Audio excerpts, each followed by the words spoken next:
स्वामी अद्वैतानंद सरस्वती महाराज एवं সেই সময়ে তিনি দীক্ষার দানের অনুমতি পান মঠ থেকে। তদনীন্তন পূর্ব পাকিস্তান এবং পরবর্তী বাংলাদেশে একমাত্র দীক্ষাচার্য রূপে সারা পূর্ব পাকিস্তান এবং পরবর্তীতে বাংলাদেশে তিনি দীক্ষা দান করে অগণিত ভক্তকে ঠাকুর চরণস্থ করেছিলেন এবং 1391 সালে চৈত্র মাসে তিনি দেহ রক্ষার পরে রসুলপুরে দেহ রক্ষা করেছিলেন। ওনার নির্দেশ মোতাবেক রসুলপুর থেকে সেই ডেড বডি নিয়ে এসে এখানে মহাসমাধিস্থ করা হয়। আজকে সেই সূত্র ধরে পরবর্তীতে উনি দেহ রক্ষার পর তখন হালিশহর আসামবঙ্গ শাশ্বত মঠ ট্রাস্ট বোর্ডে আবেদন পাঠানো হয়। দীক্ষাচার্যের যে সংকট হয়ে গেল, তখন রাজপুর শ্রী নিগমানন্দ শাশ্বত আশ্রমে প্রয়াত স্বামী অদ্বৈত মহারাজ সেখানে মিটিং করে আলোচনা করে সিদ্ধান্ত রেখেছিলেন আমার দেহ রক্ষার পর আসামবঙ্গের শাশ্বত মঠ হালিশহর থেকে সন্ন্যাসী দীক্ষাচার্য এবং সন্ন্যাসী এনে এখানকার কার্যক্রম চালাতে হবে। সেই সূত্র ধরে সেই রেজুলেশনের ফটোকপি হালিশহর ট্রাস্ট বোর্ডে পাঠানো হয়। সেই সূত্র ধরে সেখান থেকে শ্রীমৎ স্বামী নিরঞ্জনানন্দ সরস্বতী মহারাজকে পাঠানো হয় দীক্ষাচার্য কর্ম করবার জন্য বাংলাদেশে। সেই প্রয়াত স্বামী অদ্বৈতানন্দ সরস্বতী মহারাজের দেহ রক্ষার পর এবং তিনি ক্রমাগত 7 বছর দীক্ষার কাজ পরিচালনা করেছিলেন শ্রীমৎ স্বামী নিরঞ্জনানন্দ সরস্বতী মহারাজ।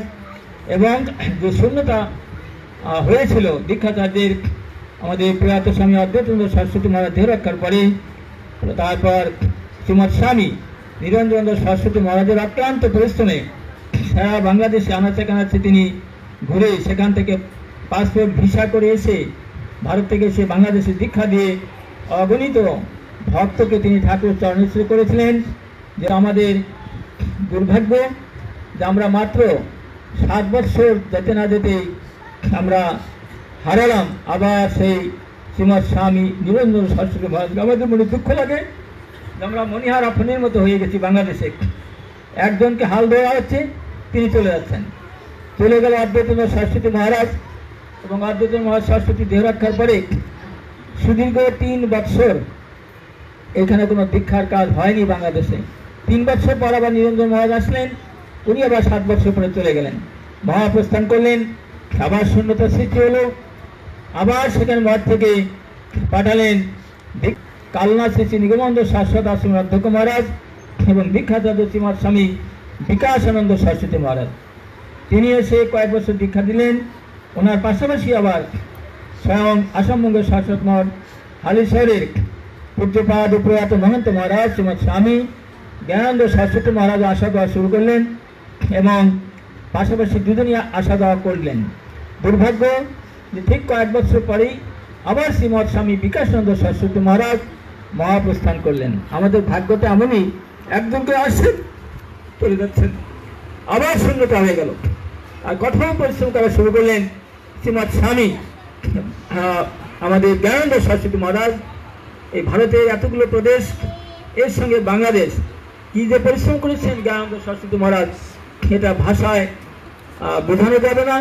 ভারতের এতগুলো প্রদেশ এর মধ্যে বা বাংলাদেশে বহু জেলা ঘুরে ঘুরে দীক্ষা দিয়ে সুদীর্ঘ প্রায় 22টি বৎসর শ্রীমৎ স্বামী জ্ঞানানন্দ সরস্বতী মহারাজ বাংলাদেশে আসা যাওয়া করেছেন এবং অগণিত ভক্তকে তিনি ঠাকুরের চরণস্থিত করেছেন।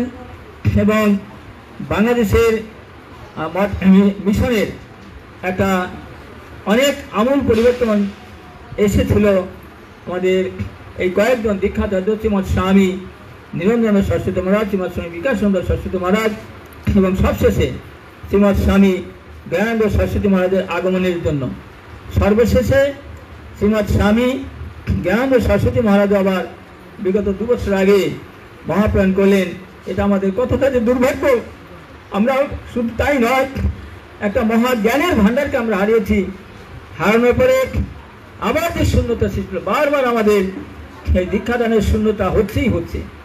পরবর্তীতে আবার কিছুদিন গ্যাপ গেল, এরপরে আবার শাশ্বত মঠের ট্রাস্ট বোর্ড থেকে অনুমোদন হলো ডক্টর শ্রীমৎ স্বামী ব্রজেশানন্দ সরস্বতী মহারাজকে এবং বিগত 2 বছর যাবৎ ডক্টর শ্রীমৎ স্বামী ব্রজেশচন্দ্র সরস্বতী মহারাজ বাংলাদেশে আসা দেওয়া শুরু করলেন এবং এখানে বেশ অনেক অগণিত ভক্তকে তিনি ঠাকুর চরণচ্যুত করলেন। তো যাই হোক, এর পরবর্তীতে বাংলাদেশে অনেকদিন থেকেই দীক্ষাচার্য যে বিষয়টা নিয়ে অনেক শিষ্যভক্ত হালিশহরের মহারাজগণকে বলেছিলেন, কিন্তু আমি সবসময়ই যে সব শিষ্যভক্তগণ এরকম মহারাজগণকে দীক্ষাচার্যের ব্যাপারে বলতে চাচ্ছিলেন, আমি প্রায়ই তাদেরকে নিষেধ করেছি বারংবার।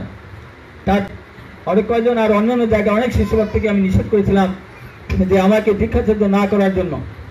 এবং অনেক শিষ্যভক্তগণ এই মঠের মহন্ত মহারাজ আসলে, বিমলানন্দ মহারাজ আসলে আমাদের কাছে বলতো, আমি প্রায় নিষেধ করতাম, এগুলো ঠাকুরের ইচ্ছা, যাকে দিয়ে হয় দীক্ষা হয়ে যাবে, আমাকে নিয়ে এটা তোমরা এতটা বলা বলি করতে যেও না। ওনারা আসছেন, বাংলাদেশে আসা যাওয়া করতেছে, করুক, এইভাবেই চলতেছিল। আমি প্রায় নিষেধ করেছি অনেককেই। তো যাই হোক, এখন আমার ইচ্ছা পূর্ণ হোক, ঠাকুরের ইচ্ছা পূর্ণ হোক। হয়তো বা ঠাকুরের কোনো ইচ্ছা ছিল বিধায় আজকে এই অবস্থায় আমাকে আসতে হলো, এটা ঠাকুরের ইচ্ছাতেই হয়তো হয়েছে। আমি প্রথমে এসেছিলাম, প্রয়াত স্বামী অদ্বৈতানন্দ সরস্বতী মহারাজ আমাকে এই আধ্যাত্মিক পথে এনেছেন এবং প্রথম সাধারণ ব্রহ্মচারী হিসাবে এখানে কাজ করতে হয়েছে, যেটা বিধি মোতাবেক। প্রথম ধাপ, দ্বিতীয় ধাপে, তারপর এবার স্বামী আমাদের অদ্বৈতানন্দ সরস্বতী মহারাজ আমাকে ব্রহ্মচর্য দীক্ষা অভিষিক্ত করে শ্রীমৎ গৌরচৈতন্য ব্রহ্মচারী করলেন দ্বিতীয় ধাপে। তৃতীয় ধাপে আমি কিছুই বুঝতেই পারছিলাম না যে এই পথে আমাকে আসতে হবে বা এরকম একটা বিশাল কর্মকাণ্ডের দায়িত্ব নিতে হবে। আমি স্বপ্নেও চিন্তা করতে পারিনি। শুধু এই প্রয়াত স্বামী অদ্বৈত মহারাজ বলতেন, তখন আমি ইয়ং বয়স যুবক ছেলে, তাহলে বলতে চাও দেখে রাখো, শিখে রাখো, বুঝে রাখো, ভবিষ্যতে কাজে লাগবে। আমি কিছুই বুঝি না যেসব কথাগুলো কেন বলেন। এখন অনেক অনুধাবন করি যারা মহাপুরুষ, কার দ্বারা কেউ, আমি একটা নগণ্য মানুষ, ক্ষুদ্র মানুষের দ্বারা কি হবে, আমি এগুলো চিন্তাই করিনি। অজান্তে হয়ে গেল সাধারণ সেবক। দ্বিতীয় ধাপে অজান্তে হয়ে গেলাম গৌরচৈতন্য ব্রহ্মচারী, কোনোদিন চিন্তাও করতে পারিনি। অজান্তে হয়ে গেল শ্রীমৎ স্বামী গৌরানন্দ সরস্বতী সন্ন্যাস জীবন।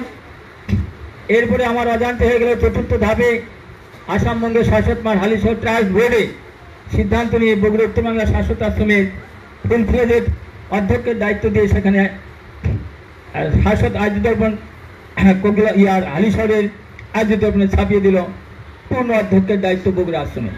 গেল চতুর্থ। এবারে আবার চলে আসলো পঞ্চম ধাপের দীক্ষাচার্য। এটাও অজান্তের মধ্যেই কতকটা হয়ে গেছে। তো যাই হোক, আমি অনেককে নিষেধ করেছিলাম যে সব বিষয় তোমরা চেষ্টা করিও না, সেটা ঠাকুর চালিয়ে নিচ্ছেন, তো কাজ তো হয়ে যাচ্ছে। কিন্তু দেখা গেল এটাও হয়তো এটা অজান্তেই আমার অজান্তেইভাবে অনেকটাই আগে গেছে। হতে হতেই গত 27-এ অনুপম চক্রবর্তী হালিশহরে গিয়েছিল, মাস তিনেক আগে হবে। তাকে বলেছে ওখানকার মহন্ত মহারাজ যে আমার কথা বলেছে, তাকে প্রস্তুত থাকতে বলো, আমরা তাকে দীক্ষাচ্যুত করার চিন্তা ভাবনা করছি। মাস তিনেক আগে এরকম বলেছিল। সেই সূত্র ধরে বিগত 27 এপ্রিল ডক্টর শ্রীমৎ স্বামী ব্রজেশচন্দ্র সরস্বতী মহন্ত মহারাজ তিনি অনুমোদন দিয়েছেন। এই বিগত 27 এপ্রিল অর্থাৎ গত রবিবার থেকে অনুমোদন হয়ে গেল এবং সেখানকার আবার লেটার আসলো। সেই লেটারটা আবার গিয়ে বগুড়া উত্তর বাংলা শাশ্বত আশ্রম কমিটির গতকাল মিটিং করা হয়েছে। এটা তাদের মাধ্যম দিয়ে সকলকে জানানো হলো এবং গতকাল পর্যন্ত এটা কোথাও কোনো প্রচার করা হয়নি যে একটা সিস্টেম রয়েছে, বিধি মোতাবেক কাজ করতে হয়। আগে সেখান থেকে ডক্টর ব্রজেশচন্দ্র সরস্বতী মহারাজের অনুমোদন হলো। অনুমোদন হওয়ার পর লেটার পাওয়া গেল। আবার এখানে বগুড়া উত্তর বাংলা শাশ্বত আশ্রম কমিটির মিটিং হলো, তাতে সবাইকে জানানো হলো। এরপরে আজকে কালকে রাত 10টার পর থেকেই সব কিছু কমপ্লিট যখন হয়ে গেল রাত 10টার পর, তখন জানাজানি করা হলো যেটা বিধিকে লঙ্ঘন করা যায় না। সেজন্য অনেকেই হয়তো ভাববেন যে এইসব কাজ হয়েছে আমরা জানলাম না, অথচ আজকে আমরা জানতেছি, এরকম হয়তো অনেকের চিন্তা থাকতে পারে। কিন্তু বিধি লঙ্ঘন করে তো কোনো কাজ করা যায় না। গতকাল রাত 10টার পরে সার্বিক কাজ সমাপ্ত হওয়ার পরে গতকাল রাত 10টার পরে এটাকে প্রকাশ করা হয়েছে। আজকে সকাল থেকে তারা বলা বলি শুরু করছে। এই জন্য আগে এটা জানানো সম্ভব হয়নি। হয়তো অনেকে বলতে পারেন যে এই কাজটা আগে জানালে তো ভালো হতো, কিন্তু পালন হয়নি। বিধি মোতাবেক আজকে গতকাল রাত 10টার পরে সব কিছু সমাপ্ত হওয়ার পরে আজ থেকে কার্যক্রম শুরু হয়েছে। সেই জন্যই আজকে অধিবাস কীর্তা দিতে শ্রীমৎ স্বামী দেবেশানন্দ সরস্বতী মহারাজ যে কথাটি বলল, কাল থেকে দীক্ষার কার্যক্রম শুরু হবে। আমি তো চিন্তা করিনি যে এইরকম একটা গুরুত্বপূর্ণ দায়িত্ব আমার উপর আসবে, আমি এটা স্বপ্নেও চিন্তা করতে পারিনি। একটা বিশাল দায়িত্ব। ঠাকুর চরণে প্রার্থনা করি, ঠাকুর যেন কৃপা করেন, করুণা করে আশীর্বাদ করেন, এবং বৌরত্তমার শাসক আশ্রম কমিটির সকল কর্মকর্তা মণ্ডলী এবং 4 জন সন্ন্যাসী রয়েছে, পাশাপাশি সকল ব্রহ্মচারী কর্মী সেবক, পাশাপাশি উপস্থিত ভক্ত শিষ্য মা বোনেরা সকালে ঠাকুরের কাছে প্রার্থনা করবেন এবং সবাই সহযোগিতা করবেন, যাতে করে এই যে মহান একটা দায়িত্ব পড়লো, এই দায়িত্ব যেন শৃঙ্খলার সঙ্গে ডিসিপ্লিন হইতে, যাতে ঠাকুর এই একটা ক্ষুদ্র মানুষকে দিয়ে মেনটেন করতে পারে, এটাই ঠাকুরের কাছে ঐকান্তিক প্রার্থনা। একটা বিশাল কর্মকাণ্ড।